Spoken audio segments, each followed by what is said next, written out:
योजनेचा पैसा जनतेचा आहे, त्यामुळे महिलांनी या योजनेचा लाभ घ्यावा असं आवाहन संजय राऊतांनी केलंय। 2 महिन्यांनंतर राज्यात ठाकरे 2 हे सरकार येणार आहे, तेव्हा ही योजना आम्ही नव्यानं सुरू करू असंही राऊत म्हणाले। तर विरोधक सत्तेवर असताना त्यांनी बहिणींना भाऊबीज दिली नाही, त्यांच्या मनात सावत्रपणाची भावना आहे असं प्रत्युत्तर मंत्री शंभूराज देसाई यांनी दिलं।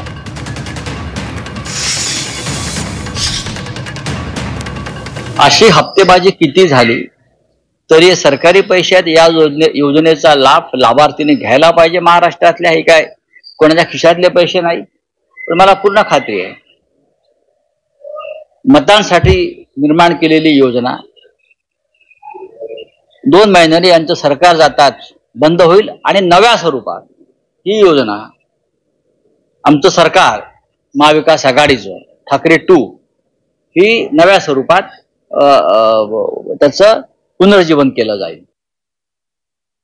विरोधकांना आता कसं आहे, त्यांच्या काळात त्यांना कधी बहिणीला भाऊबीज देता आली नाही, त्यांनी सावत्र भावासारखी वागणूक महाराष्ट्रातल्या सगळ्या बहिणींना दिली आणि आता आम्ही बहिणींचे लाडके भाऊ आहोत, आमच्या लाडक्या बहिणी आहेत, आम्ही भाऊबीज त्यांना देतोय, रक्षाबंधन त्यांना देतोय आणि मग त्या बहिणी इतक्या समाधानी आहेत हे ज्यांना बघवत नाही त्यांच्या मनामध्ये मत्सर आहे, त्यांच्या मनामध्ये सावत्रपणाची भावना आहे आणि म्हणून ते टीका करतायत। आमच्या बहिणी सगळ्या लाडक्या महाराष्ट्रातल्या त्यांना आता येणाऱ्या काळात चपराक लागावतील बरोबर।